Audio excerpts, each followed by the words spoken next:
Rooted in resilience, inspired by nature, powered by movement. The podcast where healing meets empowerment. Let's rise and thrive together. And now, here are your hosts, Scott and Melissa. Hey, everybody. We just wanted to pop in and let you know about our Sedona Soul Retreat coming up in June of 2026, June 2nd through the 6th in Sedona, Arizona, where we're going to have it at. The Briar Patch. Briar Patch. Beautiful, it's just this amazing little nugget Yeah. in Sedona where you think the big red rocks, which you'll see those, of course. But then there's this little sanctuary of green. And one of my dear beings that just shared with me this morning that they will be attending looked it up and was like, oh, that's my place. Yeah. They just felt the connection, and it's very spiritual energy there. And we're excited for holding space for all of us to be in that frequency, that vibration. It's right on Oak Creek, and we were down there just a few weeks ago checking it out to ensure it was the right fit for our folks. And we are excited about this retreat. It's our second retreat, and we're on our way to selling out. So please check it out at Vital Edge Wellness Coaching Wellness Retreats. You'll see it at vitalwellnesscoaching.com, Wellness Retreats, and sign up. Bring a friend. There's plenty of room. If you'd like double occupancy, you can come down, and we have private cottages and a lodge setting. So that's it. It's exciting. Enjoy the podcast. Yeah, we'll see you there. Hello, everyone. We just want to take a moment. It is the beautiful season of fall and heading towards some amazing holiday time with family and friends.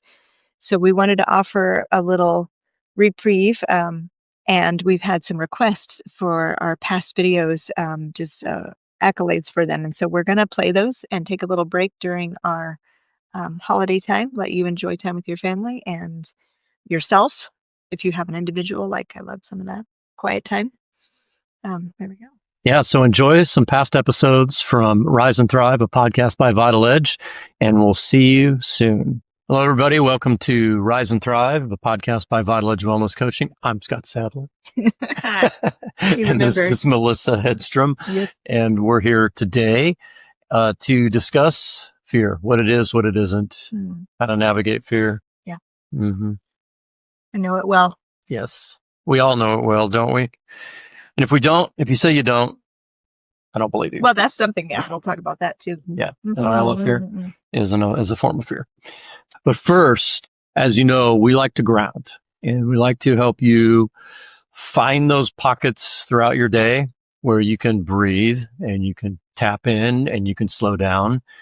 And if you haven't done that today, or even if you have done that today, let's do it together right now. We'll take 1 minute, our version of 1 minute, and we will tap in. So find yourself in a comfortable position. Anything that works for you, preferably with your legs uncrossed, soles flat on the ground, where you can just be for a minute. I want you to listen to your breath today. Use your ears, use that sense to hear your inhale. And listen to that exhale, that long, beautiful exhale that releases all of your stress. Inhale again. Giving thanks as you exhale. Feel that belly pulling back toward the spine. One more long inhale in. Exhale, letting go, dropping the shoulders, releasing the facial muscles, and then just let your natural breathing take over. And just focus on the silence for a moment. And if you get monkey mind, just recognize those thoughts. Go back to focusing on your breath. I'll watch the clock.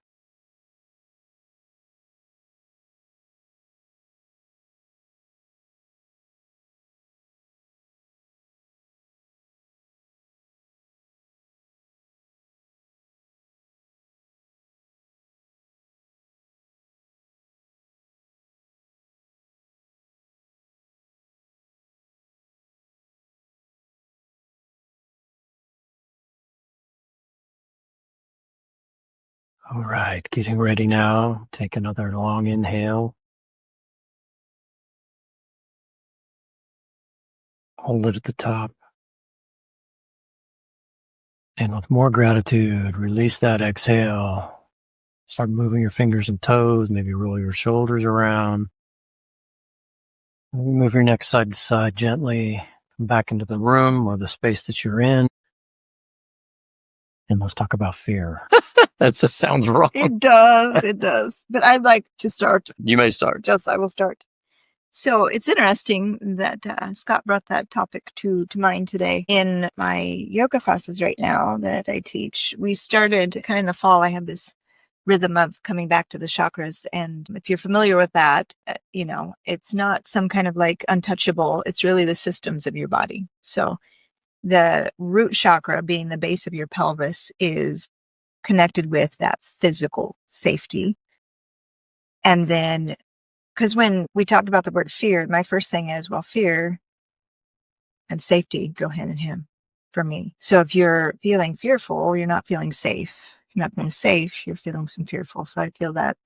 So it's been interesting because then the second chakra, going into your reproductive organs, is more of your emotional safety. And so I've been intrigued when he said that fear. I was like, And I'm going to be excited to chat about this because we both have different experiences with it and the lens that we have and, with it. At the same time, I also want to talk about like those that didn't realize that they have fear or lack of safety running in the background all the time.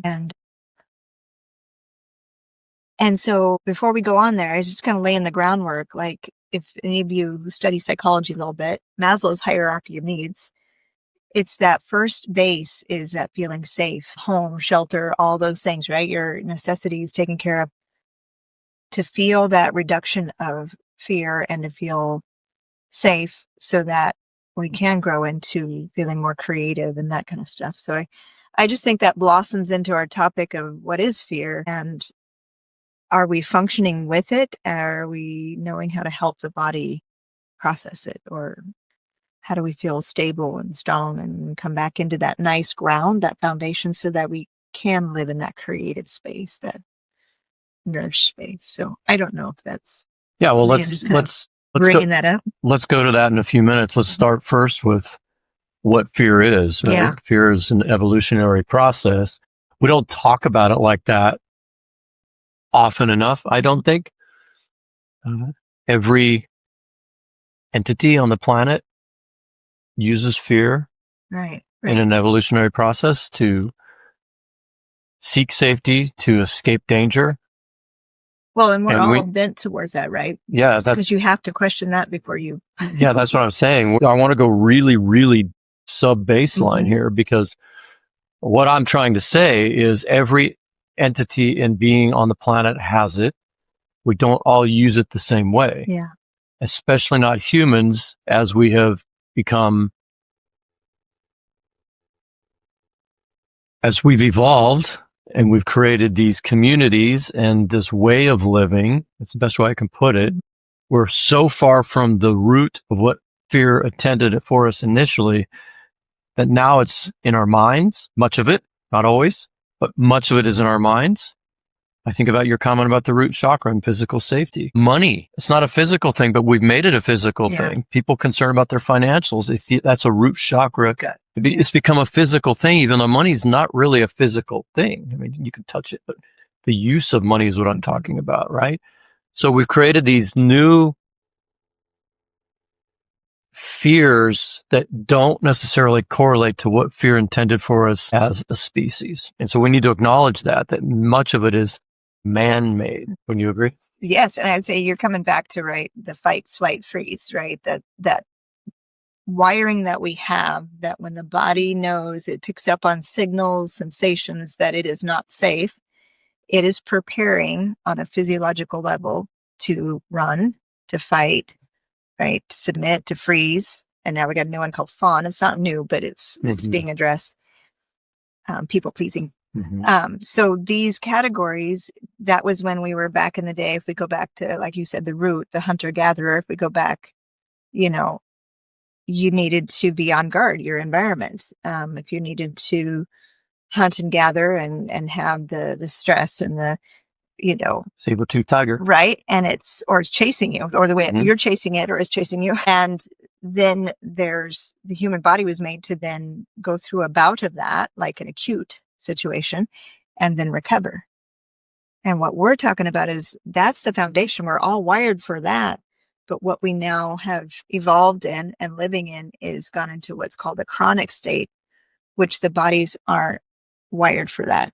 And now many of us are dealing with burnout and all that, and trying to do all these tools and different things to fix it, when what we're bringing up to the surface today is what is fear for you? Like, let's talk about that. And maybe, like, one of my individuals is just, I love it, watching them blossom into saying, my body's for me and not against me, and realizing that their body's been saying, I don't feel safe, for years, but they've been realizing that, oh, I didn't know that was happening. Yeah. So go. Well, I wanted to, before we get too far down the path, go back to your comment about the saber-toothed tiger and what fear is for humans, and the flight, freeze, submit. Well, it's fear. What did you say? Fight, flight, freeze. Yeah, I'm gonna. Yeah. You're gonna. Yeah, you flight, flipped flight, him freeze. Yeah. Yeah. So animals do this, right? Oh yeah. Well, animals do this. So you're hiking down the trail and there's a deer, and the deer looks at you and freezes, and then it's deciding in that moment, do I run? Do I submit? Generally, they run, and they run off. They're using their fear to seek safety. But you know what happens? The difference is, once they're safe, they turn it off. They go right back to being that deer again. And what's happened with us is we don't turn, you said chronic, we don't turn it off. Because we look at social media and we worry what something else is doing. We look at our bank account, we worry where our next check is coming from. We look at the grocery list and we wonder how we're going to find the groceries that we can afford. We worry about our children out in the street. We read the news and we're spun up. We don't ever get to that meadow where we can turn it off. And let the body replenish. And what he's saying by turn off is that cortisol, adrenaline that's pumped through the system to handle whether, the deer was realizing, am I safe or do I need to run?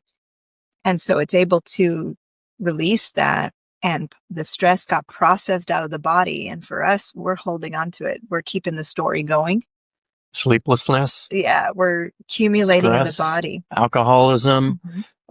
Any kind of chronic pain, any kind of chronic, pain, any kind of chronic behaviors that you're trying to numb are mostly rooted in fears. Yeah. Because we come, it's interesting when I often have coaching sessions with clients, when we start to talk about it, we cover it with other things. And when we get to the root, it is often fear. Absolutely. It is just. I would agree with my coaching clients. I know it's happened. I can think of some folks that it's happened with over years, but mostly people don't hire me because they're in fear. They don't hire me because they want to talk about their fear. Right. They hire me because they want to solve a problem or feel better, and we have to get to the root cause, which is generally something around fear. And that fear is it's different for each person, right? What that fear means, what it's built up over the years to be with a story that we have, right? Because many of us have experienced a little reframe and a little release of fear. Yeah. Or an experience that has changed. You're like, oh, I look at that differently now. Why was I ever fearful of that? Right. So that's part of coaching and supporting people to do that, because oftentimes we don't realize it's like the individual I was speaking about for decades has not realized that's how they were functioning and in survival. And until that awareness and the connection with the body and sensations and feeling in the body started to connect, it's like, oh, that is fear running in the background. And so, our first things, well, what do we do about it? is support you, how to support your body to feel safe. I have a spiritual advisor who has taught me this mantra that I use often, and I've been helping others understand it. And that is, I am not my body. I am not my mind. I am not my body. I am not my mind.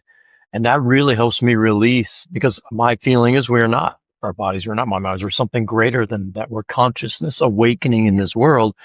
And fear keeps that consciousness from awakening. Right. I know I say this every podcast, but that's another podcast. Yeah. So if I can stay grounded in I'm greater than my body and my mind, then my fear tends to get put into perspective. It doesn't eliminate it per se, but it does put it in perspective so that we can focus on why we're in fear, because it sometimes shows up as logic or doubt or some other, as you alluded to, some other behavior you've learned over the years through experience or through others. Well, the brain's applying the background information to the current. The brain's meant to keep you safe. Yeah. So if you keep applying that same thing, you're going to keep reiterating that sense of fear or constant tension in the background in the body.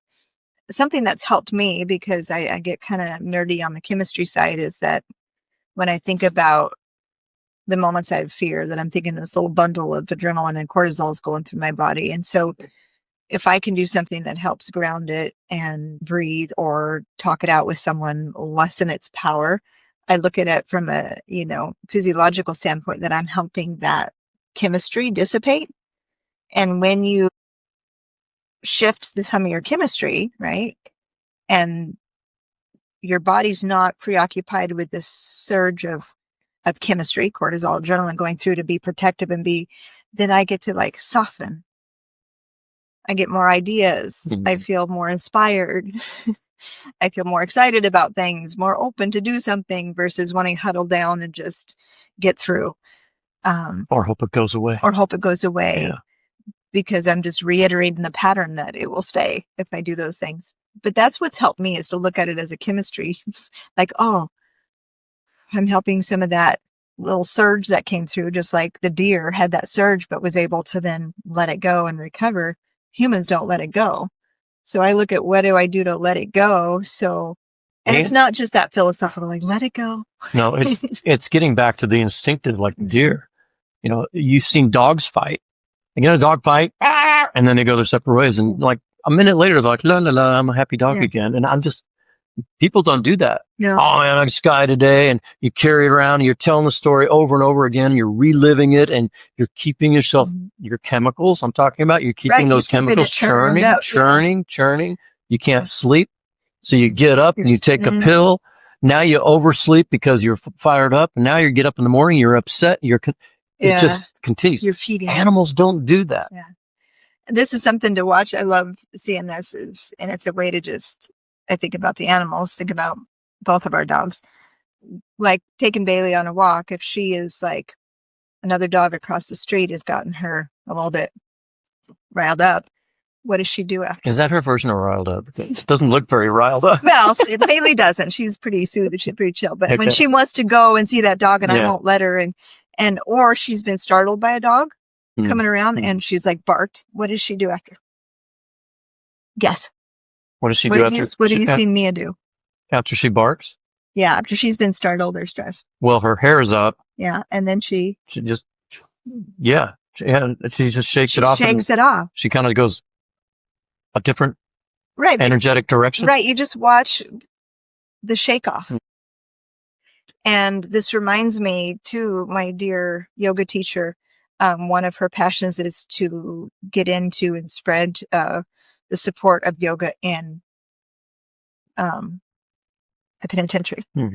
And she actually would not only work with the inmates, but also with the police and the law enforcement. Correction officers. And so she would, one of her requirements, I remember learning this because I did our psychology and yoga, and she would require them, after a confrontation or holding one down or having energy with another individual or inmate, whatever, they would need to go in a conference room or the bathroom and shake it off. Literally jump around, shake their limbs, and just disperse that continual buildup of adrenaline and cortisol that's going on in the system. And I just remember really embodying that and thinking about that every time I see Bailey walking down the street. And she did it last night. We were walking in the dark because it's dark and enjoying that nice solitude time. But there's other dogs out she wanted to go see. And so it's like, then I just see her whole body just do this full body shake. It's just intuitive. But we have to, as humans, because we've gotten, don't take this wrong, all up in our heads where we intellectualize it and we have to present. So let's say you're really stressed about something, you have a confrontation with someone, but you have to stay at work and you're continuing. You've got that all inside and it's just like deteriorating to the body. That's meant for a reason. It's meant to prepare you to run term. the muscles.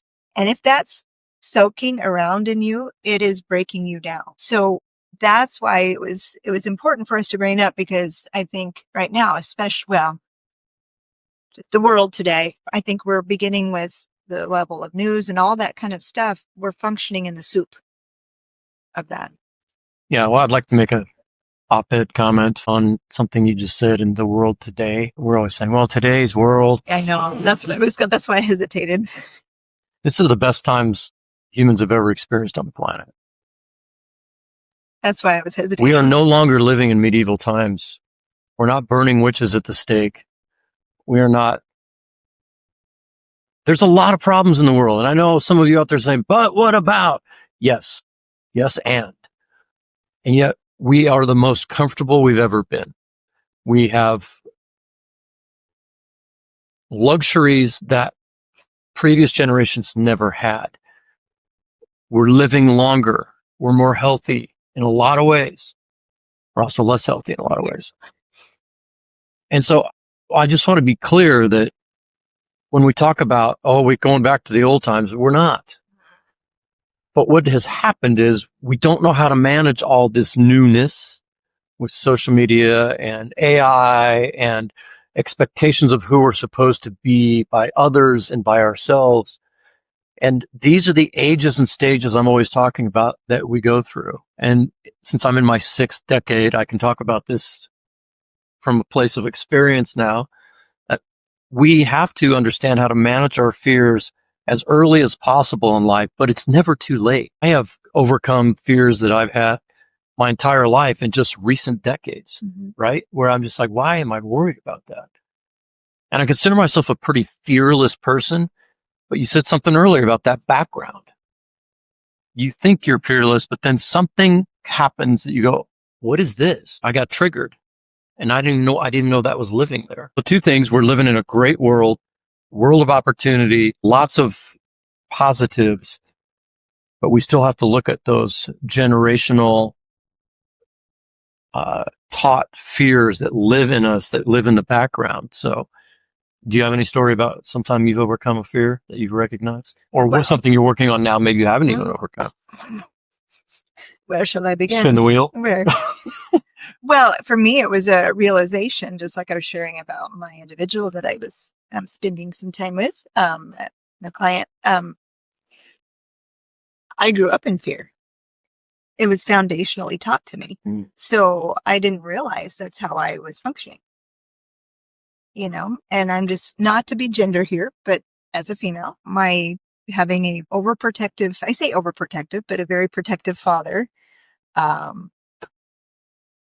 a police officer brother, all those kind of things where constantly the reminders of, growing up as a, little girl, when my dad would leave for work, he'd check under beds and check the doors. And so constant, just like, I'm always aware, always like supposed to be on the watch. Somebody's out to hurt us or me. And so that, my foundation.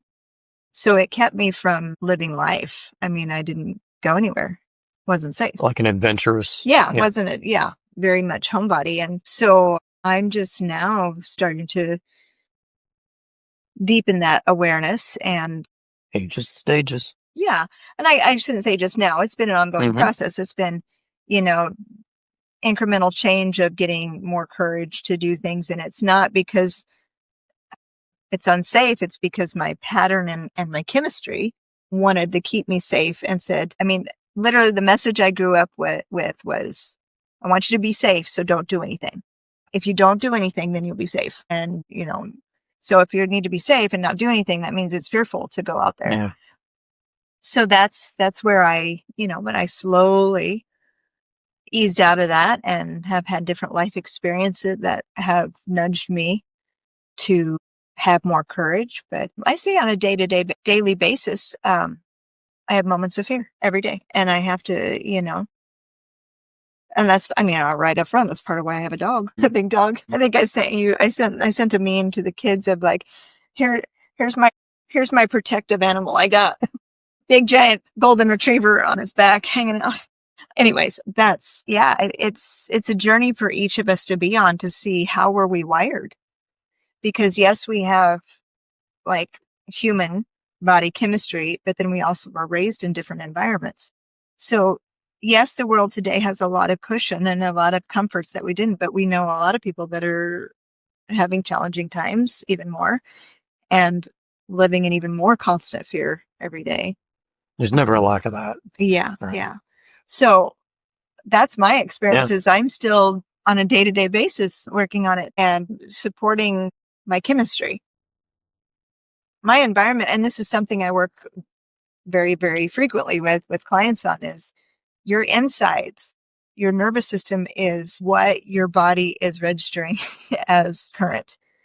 So even if your environment is safe and you're in a warm home and, all is good, inside still may be hitting wiring that says, no, you're not safe. Mm-hmm. And so you could be pumping out this chemistry. And so that's part of why we talk a lot of mind-body practices, is because getting to know your body and realize, it's like my client, she didn't realize she was feeling unsafe or had that much fear, or didn't know she was living life through that lens. Yeah. And that's the first step, is becoming aware of what is your lens of fear?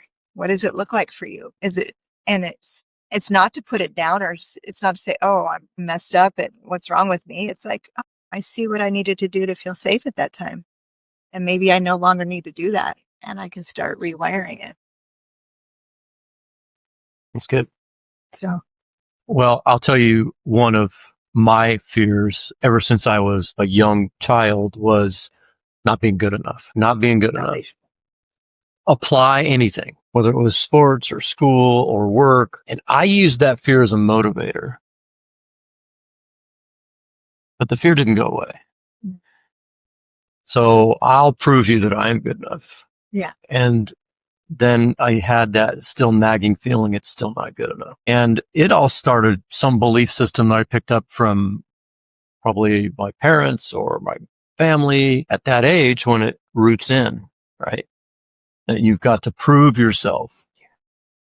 And, I've got 3 coaches because I believe in coaching so much, and I'm such a special needs case. I need 3 coaches. But I work with a coach who for years has really helped me see that I am good enough. And what I do is good. I'm doing good things in the world. And that's my life mission, is to do good in the world and by other people and for other people. And it's still, you could see it.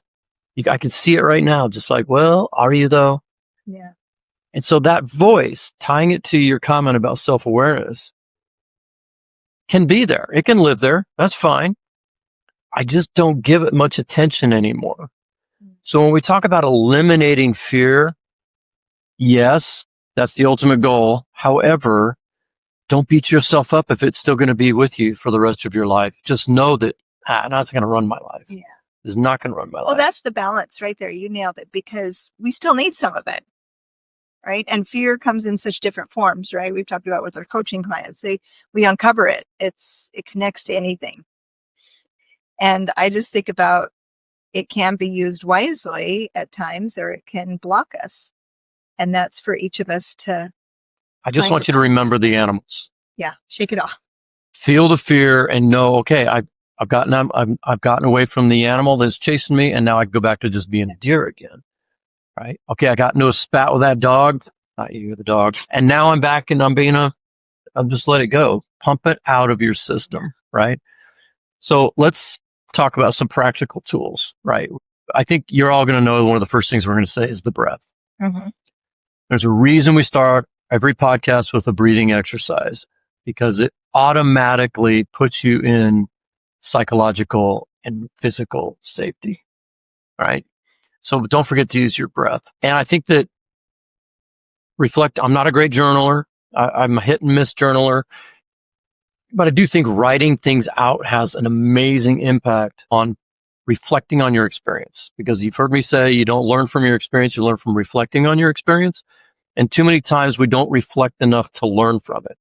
So I'm going to say breathe and reflect on your experience around fear. What are some you might suggest? Like movement? Oh, well, of course. That's when have a couple of my dear beings are mental health specialists, and, one of them works a lot with first responders, and she's constantly trying to encourage them through her and I's works together, taking that and encourage her guys, like, you need to move, you need to go get this adrenaline that you pumped up every time you pulled someone over today. You need to go work it out so you don't take it home and have it explode on your family and yourself. Or bad habits. Or bad habits, yeah.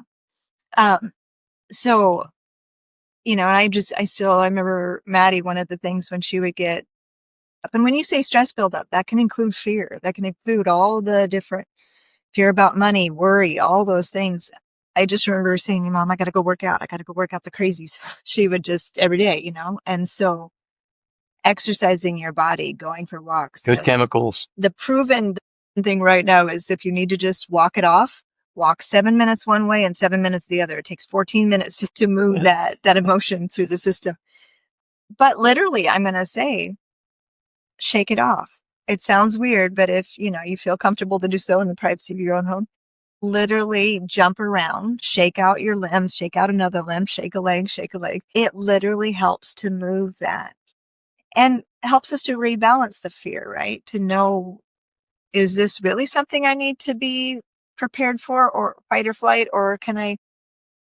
And I love something you said about the letting go piece. And that's why I want to come back to the second thing I would say is the art and practice of the present moment. Yeah.